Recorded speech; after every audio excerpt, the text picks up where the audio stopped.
With 0 seconds to spare, I guess we can start the meeting. Okay. Okay, we're now recording now. Okay. Thank you, Mike. Okay. Well, first to kickstart this first meeting of this, let's all introduce ourselves. I'm Mike Rizzatello, City Administrator here. Connie Ellis, City Clerk. Stephen Aspinwall from Hilltop Mobile Home Park. Jerry Pugh from the Colfax School District. And I'm Whitney Ike with the City Council. Caleb Cox with Best Western Regional Inn. Sarah McNutt with the Colfax Library. And Bob Bennett, Mayor. Okay.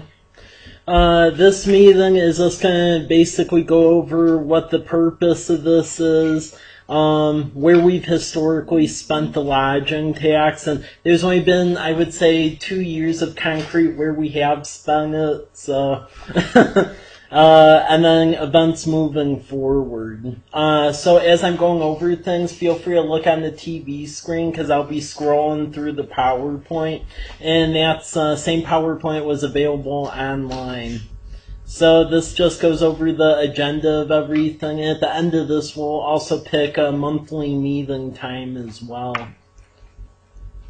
The purpose of this committee, it's actually it has many purposes. So first of all is to formulate and implement economic development and tourism plan.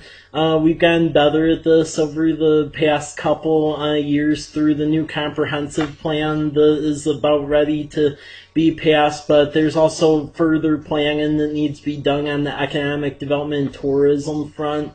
Event coordination, because even though now we have Val Gregory as Unified Executive Director, she only fronts 4 of the groups, and there's many others, and some of the events we've had problems with overlap.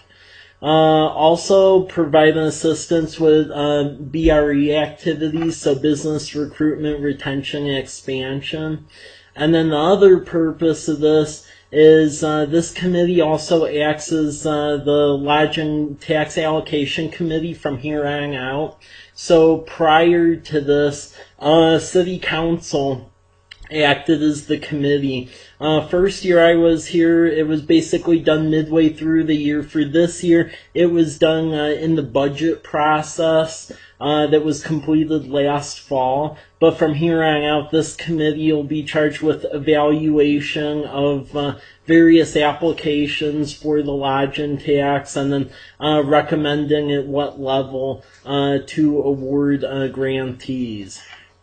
And then City Council can vote up or down on the proposals, but they actually cannot tweak the amounts that the Commission recommends. And then other information about what the purpose of this committee is over on the website. I put the link and the PowerPoint, but pretty much it's just making sure economic development, tourism, and the events wheelhouse is all in working order and everything is coordinated. So the lodging tax allocation, I wanted to go over this because there's several misnomers about this funding, and this is like the bread and butter to really get tourism and new visitors into the community. So there's actually 2 taxes. The one is relatively new. The general lodging tax was created back in the 80s, and that's a tax of 2%. The special hotel motel tax, that's another 2%. That was passed by City Council in 2014, and then each tax altogether costs between $17,000 and $20,000 a year, depending on the economy. Revenue from this tax is held in a restricted fund, so basically a hotel motel fund, and it can be used for several activities. So tourism, marketing operations of special events, and then you can actually support operation and maintenance of tourism-related facilities or capital facilities or nonprofit organization expense. The performance measurements are per RCW 67.28.18.16, and it's basically how many many tourists are attracted from 50 plus miles. It's pretty much up to the various groups who are putting in for funding to show this. And it's basically the heads and beds concept. So how many people are you getting to stay in the local hotels or lodging facilities? Okay, this lodge and tax allocation piece goes over how things were done previously. So prior to when I was here, it was pretty much if there was a project that was related to the RCW, City Council's part of budget process would evaluate whether or not it would get funded. Now, prior to right now, pretty much the call for projects is on the Combine social media website, and then a little paper ad at the front desk of City Hall and the library. Prior to January, City Council did act as a unilateral authority for reviewing the applications and then approving them. Cities below 5,000 are able to do this. And then contracts with agencies for the funds awarded. And then the call for projects for this year was done as part of the budgetary process in the fall, prior to us knowing that the committee would be created. So after this date, pretty much this body acts as the authority ranking the projects and deciding allocations. The City Council can only approve or reject lists. And then the call for the project process and form that we really want to be reviewing that for when we get into fiscal year 2017. So in front of you, there's a paper form that was the lodging tax allocation form that we would release for various agencies to put in for projects. One of the things I would like to ask folks on this commission is to review it, to see if there's other questions that should be added to it or other ways to improve it, basically. That form was done in line with what other communities who have this option do. A lot of it was borrowed from the city of Dayton, as is many things. The next thing is I want to go over how we have allocated things. So that lodging tax, that 2% that was collected in the 80s, a lot of that money that was held in the hotel motel fund for years, I would say pretty much collected dust, honestly. Like, it was somewhat used over the years, but it kept building. So there was a significant fund balance. So in 2015, the projects that were allocated, there was an agenda bill that went out in May. And for the year, as I said, this takes in between $34,000 and $40,000 a year. For the first year, around neighborhood of $60,000 was spent out because of the fund balance. We had a fund balance above what we were pulling in per year, and actually we still do. So last year, the Unified Executive Director was partially funded at $10,000, and there was matching dollars from Avista, the Chamber, Downtown Association, a lot of the other groups that participate in that position. Concrete River Festival, the nuts and bolts of that was at $2,000. SWEDA, which helps with promoting the city via advertisements and a tourism campaign, $100. And then the city of Colfax put in for funds for several projects. One was to begin the quadrupole rehab, because that actually does attract a lot of tourists, believe it or not, to the city. Wayfinding phase 1, so those blue signs that were put out on the street lights, that was partially funded by this. We actually got a matching grant from Whitman County for another $4,000. Holiday decorations for $3,000, and then other special events. So the little fall festival we had during Pac-12 in St. Ignatius, there was some funds that went for that. Winter Festival, and then our first attempt at the farmers market. we pulled some money for that. And then the final project was the Lake Street Greenway, and that was basically the multifaceted pathway we're trying to get going between the Best Western and the Siesta that has green infrastructure, and it gets visitors to walk to downtown and mitigates a parking issue that has been prevalent.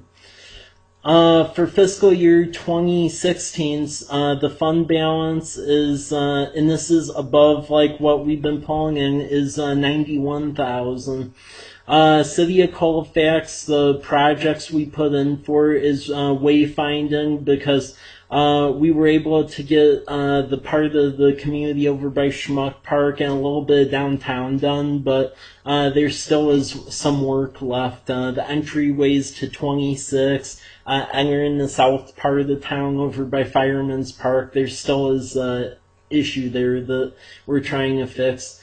The last phase of the quadruple to get this project done was put in as part of this as well, and then some continuing work on the Greenway as the railway ceases operation. We also split some funds for the Unified Executive Director position between the Chamber and Downtown Association, and then earmarked our various festivals, so Concrete River Festival, Farmers Market, and then Winter Festival, since that has been building. And then promotional support, once again, for Sweda. So that gives you a notion for the past, for this year and then last year as well, where things have been going, just to give a little introduction to that. Definitely, as we move forward, it's again something to consider. Just what do the monies get awarded to, and that can be honed in as we work on the call for projects process. Any questions on that front? So we're kind of looking ahead to what will happen in 2017. Exactly. Okay. What was the total of what was requested for 16? That 91,000. What will be left? Okay, so the 91,000, approximately what is left after that is about a balance left of about 35,000, and then for next year, because again you add up all the additional monies you make from this year for the process, add about the way it's been trending, add another 38,000 to the 35. I was going to say, it should be about 40,000 Yeah. Each year, because we run just a hair over $1 million as a corporate tax. So. Yeah.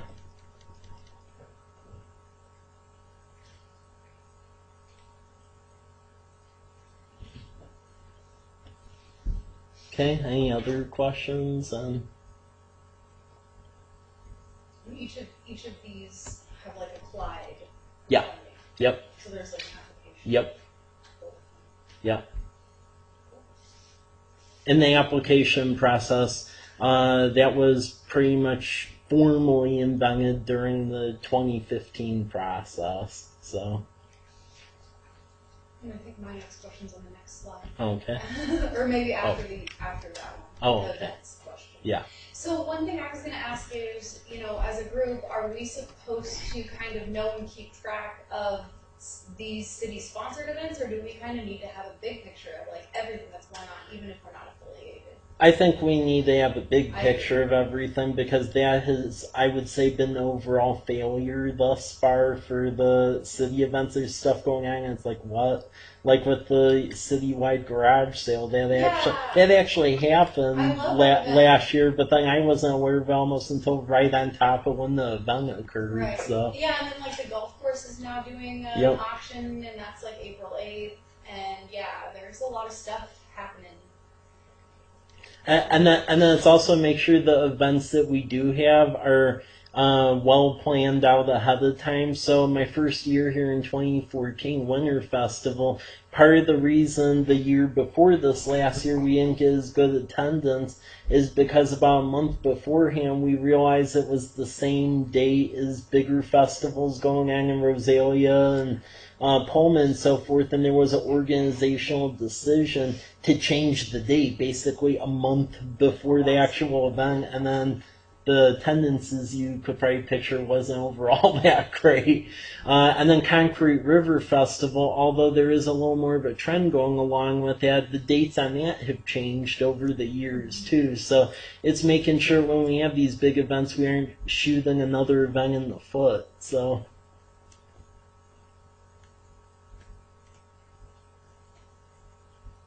So I guess I would assign everyone homework and find as many events as you can that we know are going to happen, and like find out what dates they are. Obviously, we can't know for 2017, but not just in our community, but other ones that are going to affect us, such as like the Lentil and some other events. Yep. So. Right, I agree. I know last year there was some conflicts. Like I thought, oh, I want to go to Oakdale Old Mill Days, but there was a conflict here. So I think we just need to reach out to the other communities and find out what they're doing. I used to keep a running list of activities, but it's probably quite outdated. So I don't know if everyone can just kind of dig and find, what's going on in the other towns. I guess not every town has a website we can check or anything. Yeah, but I can look through some wild stuff too. Like Lacrosse does a Farmers Fest, and in Tico they have Slippery Gulch Days, and there's all kinds of stuff. So yeah, I think even the smaller communities are important as well. Sure.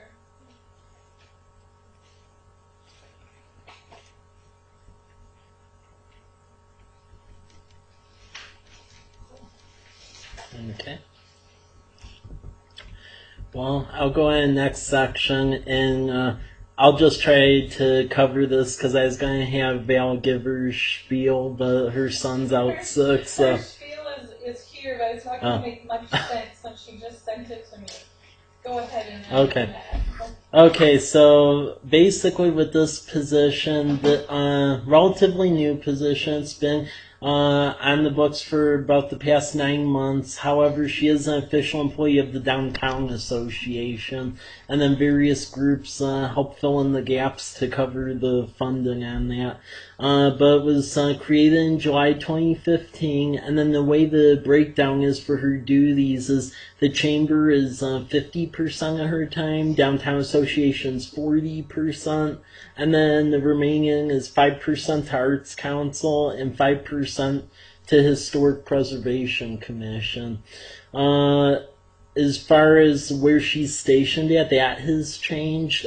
Prior, there was a chamber office over at the Morgan office building, and there was a concern that a lot of visitors wanted to tour Perkins' house, but they were having a volunteerism issue over there. So to solve several issues, we moved her office over at Perkins' house the end of this past December.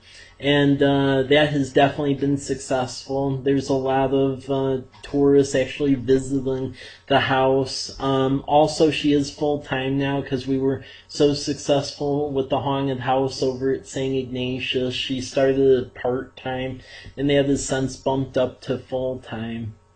And then the other note to just mention about the position is that there is a concern about some folks knowing we're at chamber offices that we need to improve the signage for the wording of chamber, but as far as Perkins' house, that is displayed quite nicely on the new wayfinding signage. And some other things I believe she would say in the report is just that there's a March Madness thing going on right now to try to encourage shop local. So that's something that's going on. And then also she is working with the new property owner who just acquired about 7 structures out of Texas. So we should be finding out what the exact plans are for that hopefully soon. Right. So here's the list, and it's very vague, so you just add it in here. Auction for the chamber, farmer's market, visitor's guide, state of the city luncheon and March Madness, getting donations out and handing out the cards for March Madness, of course selling the buildings and houses to Kim from Texas, the bylaws committee, historical society committee, and auction committee. I'm kind of out of the loop on the end of that, so not quite sure what all that she's talking about. Well, I know there's an auction committee with Sean McAdams dealing with the whole beer and wine auction, so. and that's and that one is April 29th. The location on that is still being decided between the fairgrounds or Hillray. So Interesting. yeah, They've always done it at Hillray. yeah. Apparently there was some concerns about the amount of people the Hillray could hold because last year and some chair issues and things. So That's April 29th, so. yeah.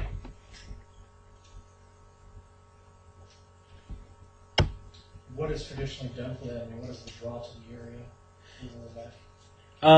For the beer and wine thing, it's basically just a fundraiser for the chamber, and a lot of folks in the region go to it. That's not funded at all with lodge and tax. It's just a FYI. It's an Yeah. event that happens. It's a live and silent auction, and from what I've seen, everybody does a live and silent auction. The hospital just had theirs, and so with our base of where you can procure donations, you really have to spread out your auctions because you can only get so many donations from the businesses and stuff.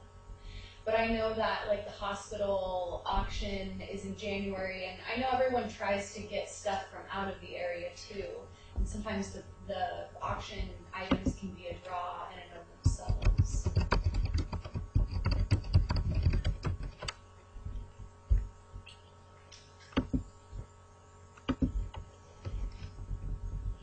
Okay, some of the other items that I just wanted to go over for this meeting is some of the larger events that we have throughout the year, and then just thinking about other ideas as well. So the beer and wine tasting, that's the 29th.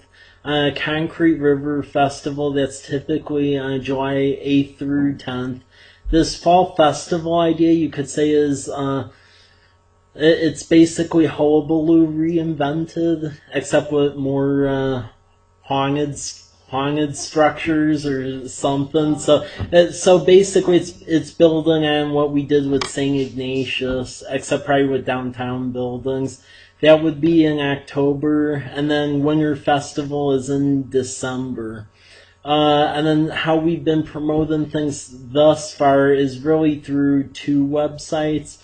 The city has the website at colfaxwa.org, and then the Chamber and Downtown Association, everything through Unified Executive Director, is on the explorecolfax.com website. The big thing, and this is another piece of homework for everyone to think about, and I need to project another tab to show this, is the Concrete River Festival, because the event lineup has grew over years and various things have changed with that, and we just have to really get a good feel of who is volunteering for what things to add or omit. Because I would say over years, the festival has grew in size and depth, but it's also been a little slap shot the way things have been added to the event. So to make sure it continues, we just need to take a greater role in getting this going earlier, and then figuring out what to schedule in and out, and then what groups to execute it. Yeah. One thing I was gonna say is, so for our group, I mean, for as far as coordination goes, Yeah. like, what does that entail? Yeah. And I think understanding like our role, Yeah. and individually, like, should there be like a committee that does that as a part of this group, or so? Yeah. That's something I'd like us to decide and figure out too. Uh, Each of these events, especially CRF. Yeah. I mean, likely just because of the size of that festival, there should probably be like a little committee, yeah, of that. The idea also with each of the festivals is to have an organization head that festival, that be their festival, chamber, downtown association, whoever, so that they can kind of take the logistics of that event and either use it for fundraising or just to help organize it to bring people to town. The CBA, I think, was kind of oversaw the Concrete River Festival, the Chamber oversaw the Winter Festival, so it's trying to support those groups and also give them some guidance on what they should be doing. the thing I'll say with the Concrete River Festival is I think it's gotten big enough now where it can't really be like one group running the whole, and that's been, I would say, the problem with it. So trying to get more groups and more people engaged to take on the events, so that way we don't have the same like 5 or 6 people running event to event. So. Agreed. So yeah, that's one thing I'd just like to put out to the group to try to start looking at basically what events you may think would be good for Concrete River Festival. And then if you go to the website here, the concreteriverfestival.com, seeing the events that have historically went on, and if you think they would still work for this year's iteration, or basically what should change. Did you say concreteriverfestival.com? Yeah. And that has a historical of what's happened in the Yeah. It has a history up to 4 years ago. Yeah. And before that, it didn't happen for several years, and then it happened for a couple years before that. I was trying to remember like It's been on and off. 2012. But that website has the history for the last 3 years, and the schedule's not in there for this year yet. But Was there a chairperson for that led that, or was there a structure in place for that? yes, last year, Angela Bates was in charge of it, and I worked with her. And then there's an event coordinator for each event, and those people are the ones that run their event. The city kind of oversaw some of the logistics. Again, working with the organizations was the challenging part of who was in charge of what, and there was a lot of logistics. Well, and I would say overall the execution group itself, just because there were people who went MIA at the end, and then like the day or two before it's like, oh, oops. And, so that's why I'm saying as far as the overall coordination of it this year, I really think it needs to be a function of this group, whether there's just a committee branched out off of this group that helps run it. So that way, the people executing the events, it's a little more diversified and not a narrow group running it. Was Angela chosen, or was it a volunteer? Volunteer. You're definitely volunteer. All positions were volunteer. Yeah. And we'd have to go back over the list to see which events we are in place right now and who has their events and who's in charge of them, and are they organized, and do they have what they need. And that's probably something we've talked about it. Valerie, Mike, and I have talked about it, but we haven't necessarily reached out to those coordinators yet to make sure they're absolutely set for their event this year. And again, it's somebody bringing them all together to make sure that those things are kind of happening. The city does that, or the chairperson does that? Pretty much is the chairperson, which morphed into me doing a lot of that, and Todd. So, which again is part of the problem, because we need to quit this morphing stuff that's going on, because we almost didn't have food after the run last year. So.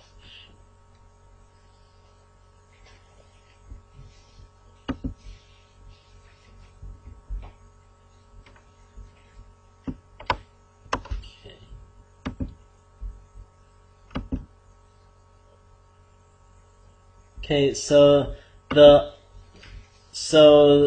other thing that we need to do, besides like figuring out what events work for Concrete River Festival and cleaning up how we do the call for projects and things like that, is establishing a monthly meeting time. What time works for everyone? Because I just found this time, since it seemed to work for everyone, but moving forward, what would work best?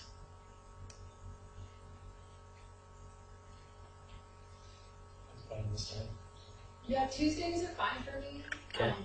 I think Thursday is late in the week. Wednesdays we usually have like choir practice or something. Okay. Yeah. So, and there's not many more holidays where it'll be this meeting and then city council. So Yeah, that's, sure. So you're thinking the third Tuesday of the month, is that it? Because just as long as we avoid the CDL on the Yeah. first. Yeah. This is a good time.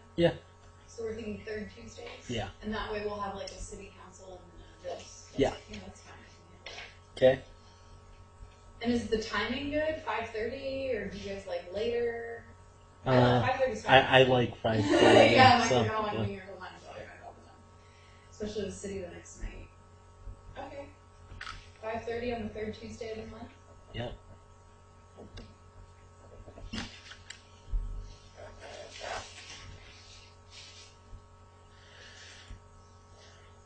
And then is someone, you're obviously taking notes. Are you doing the minutes for this as well? Yeah. Okay. Yeah. Did everyone get a cookie? Oh, delicious. Thank you. How do you want a cookie? You're very good. Thank you. Sugar me up. I don't think you need help. So yeah, that's really all the information I gotta go over tonight. I would just say, for a little bit of homework for everyone, just try to find out the other events that are going on, so we know how to sequence things. So bring a list. Yeah. And then also look over the past events we had for Concrete River Festival and what we should add, what we should delete, and then who all wants to handle all of that, because we need to get going on that sooner than later. Yeah. So, yeah. Who wants to handle what? I'm sorry. Concrete River Festival. Yeah. Okay.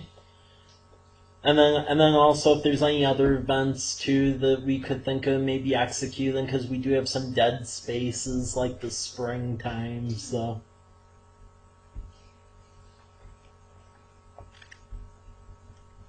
And then next time we're going to talk about kind of like economic development Yeah. strategy and stuff. Yeah. The thing that keeps coming up for me over and over and over again is we need like another event space in town, like a big one. Yeah. That's not the Hillary. So. And we have actually been like losing some like larger, like they went larger rooms than even like what Best Western has. Oh yeah, so, that's just yeah. not big enough. Yeah. I wish it was. Yeah. Yeah, I wish it We do was. too. Yeah, I wish it was, because we would have, So, yeah, that's something I would like everyone to Are you think. thinking like a community center? Or Just, Yeah. I mean, like, building? St. Ignatius is big enough they could turn that into an event space / catering, maybe Right. a nice restaurant, right? So anything that would work.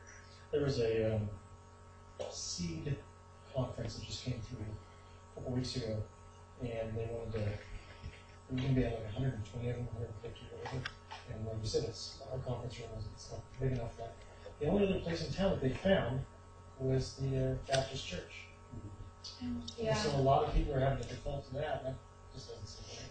Well, Baptist church, the school, and then outside is the fairground. The Fairground. fairground's the biggest, but it's outside of town. Right. It's St. Patrick's is like we have a lot of events there, but like it's just I feel like you're in a basement with wood paneling, and it's just all the separation and stuff, and like it's big enough, but it's not big enough.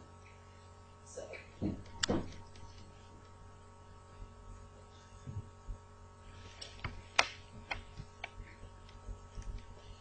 And I guess if I can give other people homework, we lean a lot toward what has happened in Dayton, and I would encourage everybody to do your own research Yeah. and try to hear that story, because I think what they did there is what we need to do here is every single person was all in, and it was a coordinated, specific effort that everybody was working together to figure out, okay, so what are our things that we have that we can offer? And you hear it on NPR, it's like historic shopping, they have their set things that they've really focused on, and they've done a great job. And so I think, it is a great model to follow, understanding we have our own unique story and everything. Right. Yeah. And, it's kind of funny. I used to live in Dayton for a couple of years, and I noticed when I lived there, it was really cool. They restored that old movie theater, and it was nice because then you didn't have to drive to Wawa to go to the movies for 35 miles. And I know with the gal that purchased the Peak Fitness, she wants to do that here, and that would be amazing. Stuff like that. And I agree. Like Dayton, they preserve their town and what's going on. Like they have every year that is it the fall thing where they have the train and someone dresses up like Abraham Lincoln, and they're really into it. So I agree with you. Yeah, it takes everything. Right. And I think they have a great little theater in Tico the Tico Empire Theater, and so that might be a group that we can get some information sharing with about how they fund that, because it is a nonprofit and they work really hard and they bring in outside entertainment. And I don't know, I mean, Pullman Civic Theater has like a pretty good following. They don't have a really good facility, and it's like, okay, so do we want to kind of like work with them to kind of get it going, or do we want it to be something totally different? I think we'd want to do our own thing. So definitely lots of stuff to think about and investigate, and think about where each of you want to put your energies and what you think would be really great for this community, because that's what's going to keep you going. What your passion is. I'm brand new to town. I originally grew up in Pomeroy, Oh, I love Pomeroy. and my grandparents live in Dayton still. Cool. And so, like, when I first met Mike, I was talking to him, and I brought up the fact that Dayton has done a fantastic job. So he told me, yeah, we kind of steal all of their ideas. And Yeah. So, And it's okay to steal. Yep. It's totally fine. Yep. Sincere form of flather. yeah, I mean, it's things like that trying to figure out what ideas work for Colfax, what can make this downtown thing work, and bring new ideas and think outside the box.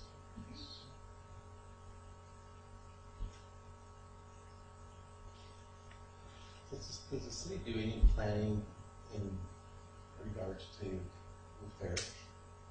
As people are coming in and out of town, because you have to come from Colfax to get up there pretty much. Yeah. Do we have anything down here that kind of focuses on those people come through town and includes fair? Citywide, Mm. I'm sure. Businesses and stuff. But we don't target that as a. As you know, school lets out early and Mm-hmm. supports the kids and those kinds of things. It seems like once they focus, they go that way. But yeah, I don't know, like the hotels and the restaurants and those kinds of things. It's definitely not hard on it. Agenda looking for, because we fail. So. You probably have a good little calendar already. I do. I have to look way ahead, so I mean, yeah, I do have a calendar of most things that are. And I'm trying to build that as I get familiar with this town and the surrounding towns and stuff. So I go out and I visit all of them too. So I'm learning. Like I said, I'm brand new, so. But yeah, that's definitely something because almost at a minimum we have to be 3 months ahead. To know what we're looking for. So. I have a question. Yeah. What is the largest building we have that can support the most people for an indoor event? An indoor event of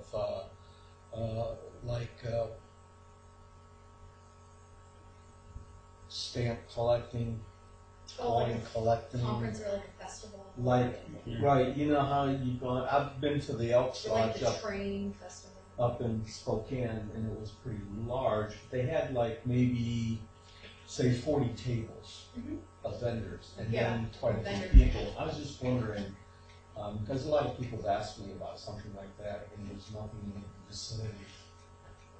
What building would need something like that? Fairgrounds, Masons at the Yeah. school are the biggest as far as open, Mhm.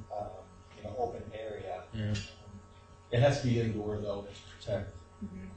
They just did a refurbishment of the fairgrounds. I haven't seen Yeah. it, but I know they've done, yeah. Yeah, it's nice. I know that was under construction. And you can get a lot of people in there, and as far as the city limits goes, I mean, you're really left with Hillray, which, I mean, it has a capacity between the 3 rooms of around like 250.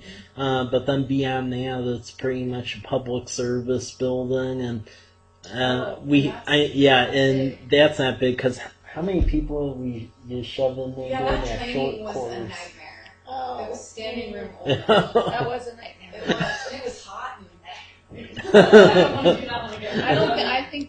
I think that was 50 people. Yeah. And that was like, That was crammed. It was crammed.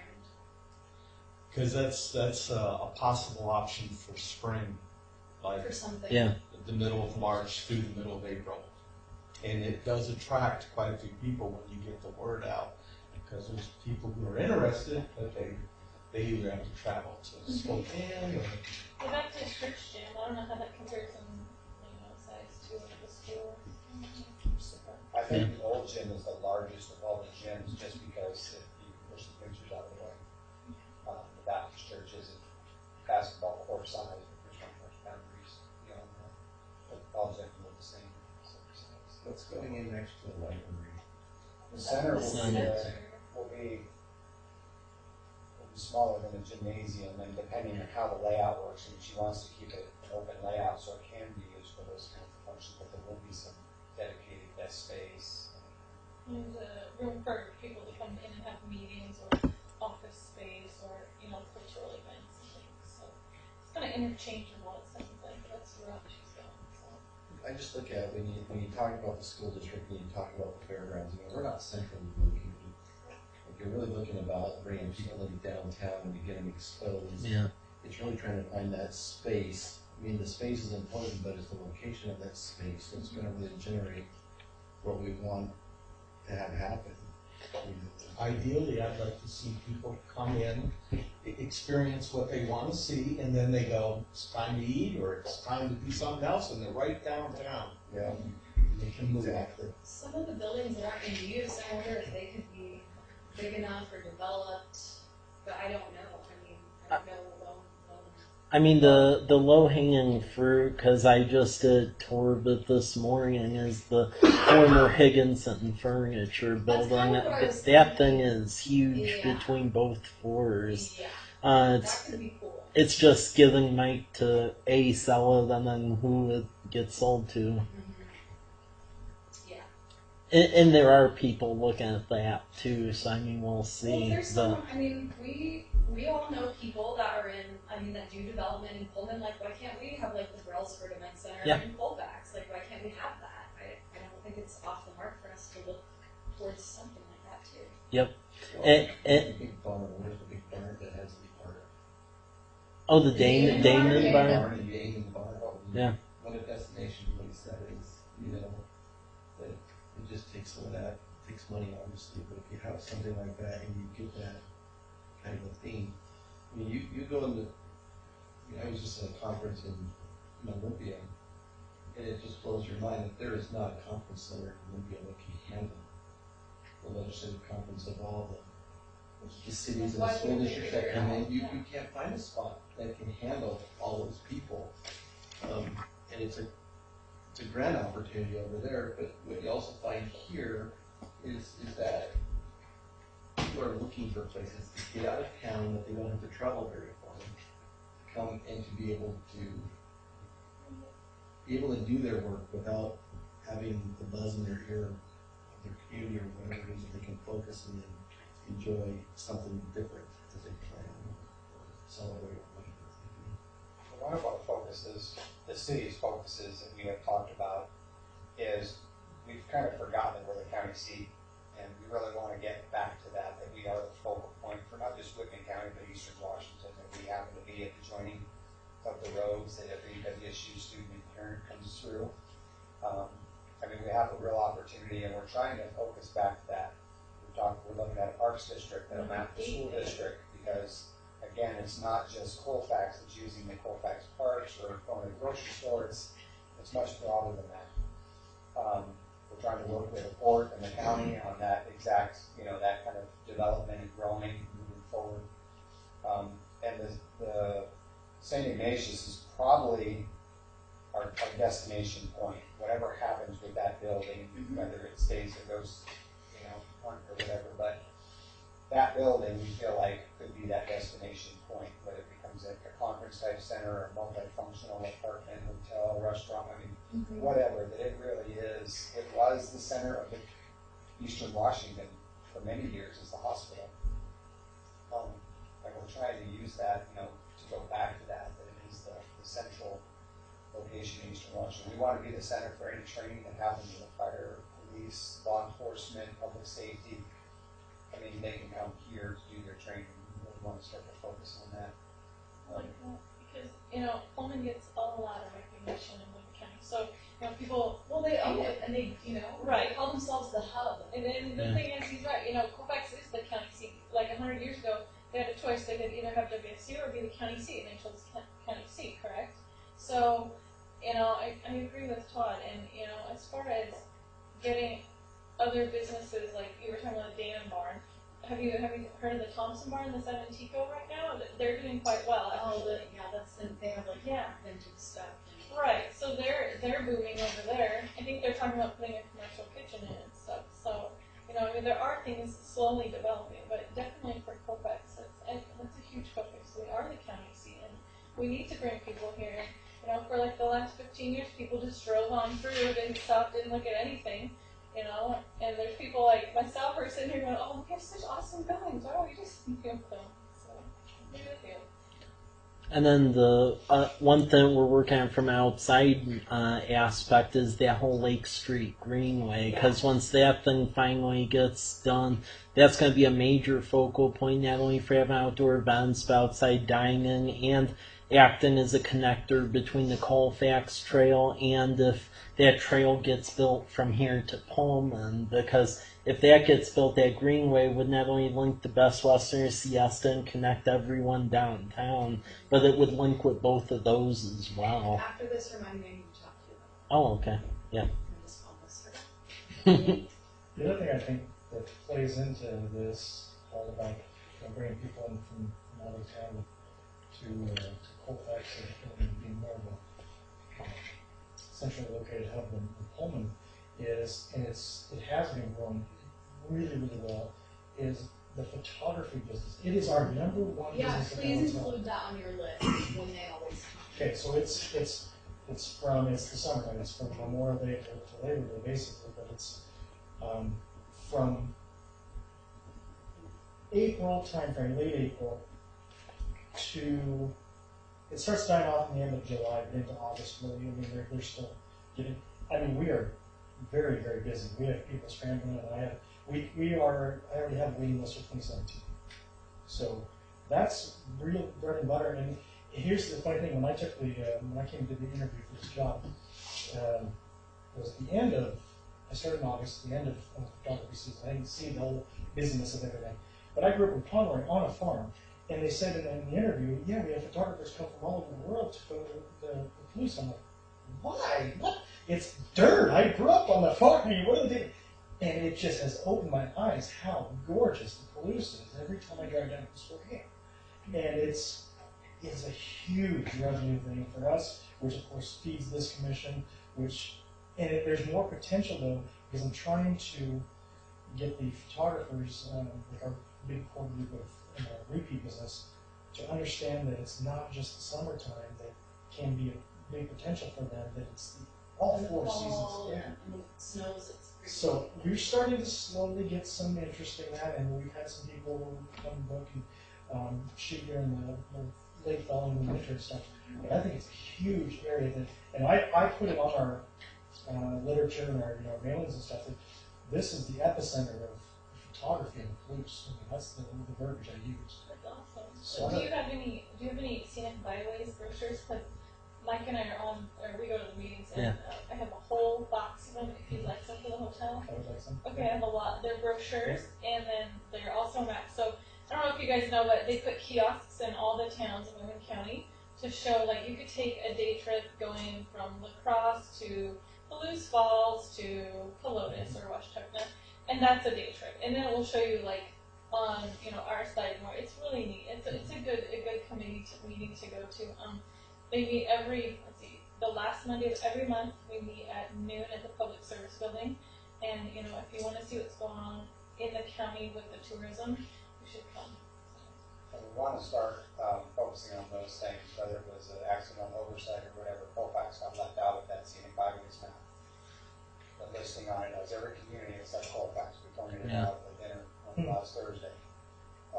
Pullman is also focused very hard. I love Pullman, but they're focused very hard on making themselves the center. All the day trips go from Pullman and back. Yeah. And they make it very clear that it's, go out and do this and then come back to Pullman and enjoy dining. And that's, So we, again, making our presence known, they're willing to work with us and those kinds of things, but they're going to move forward and do what they want to do unless we're saying and working with them. So we just, as you see materials, internet, paper, whatever, look at them from that perspective. Are we the center? Because the map is very clear. Colfax is the center of that map. But we just need to make sure all the. And it's a nice website, the Scenic Byway website with those videos and different things.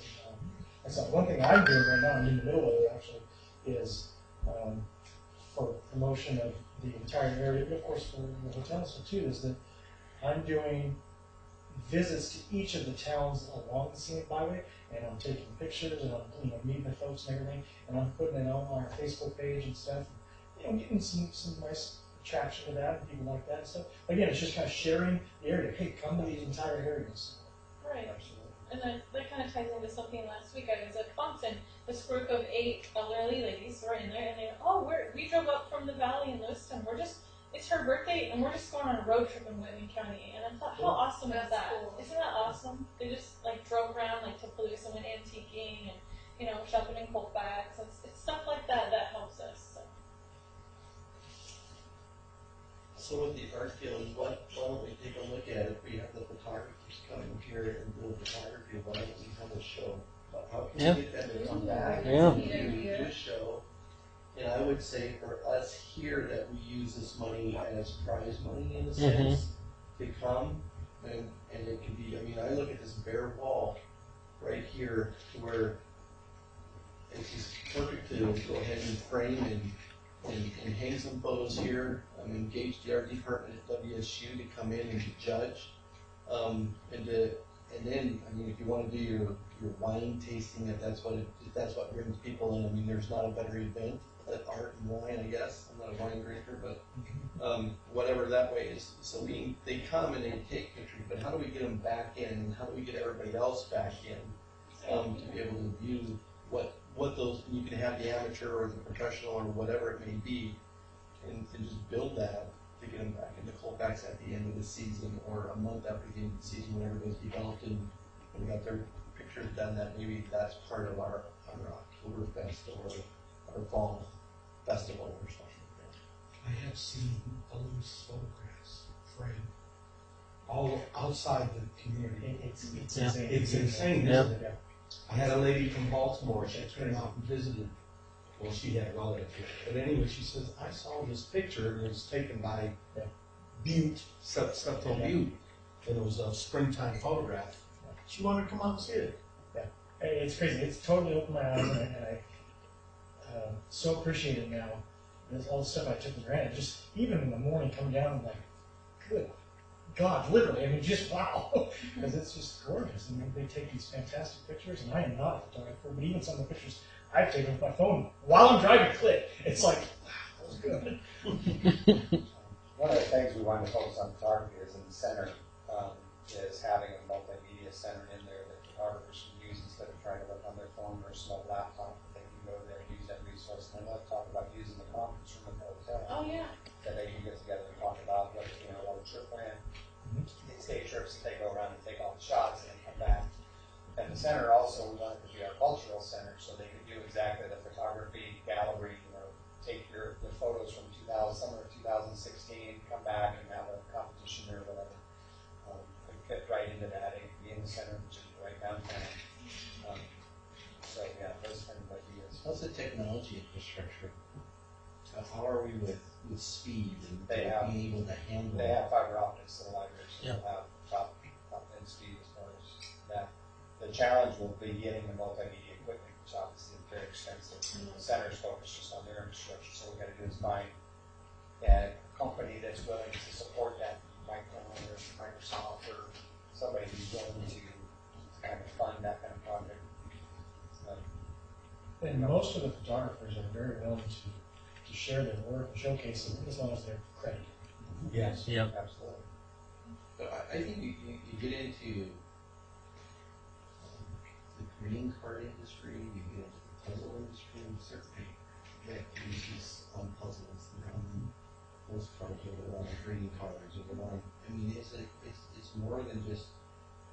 It's great to have that, but maybe if we can find who those vendors are, and entice them to come to Colfax and take a look at this, so that this is a place to where they can also come for their business to take a look at, what visuals that they want for their company.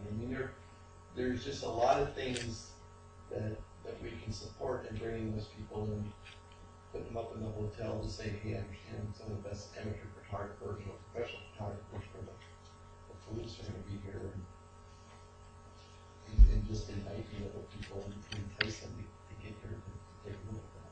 Really pretty. The other thing that have come through, summertime, and already booked a new block for it in August, end of August, is, not only is the scenery great, but,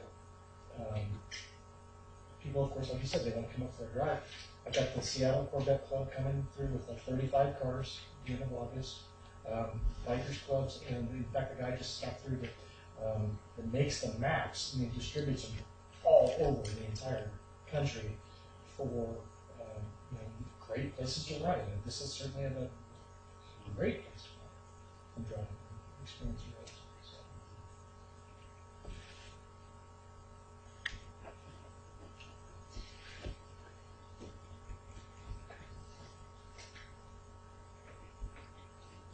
So we said, what was this, second Tuesday? Third. Yep. Third Tuesdays, 5:30. It's flying by already. That's all I know. Yeah. Well, I really enjoyed the discussion and the open dialogue that we've had tonight and some of the ideas that have come up. And I look forward to everybody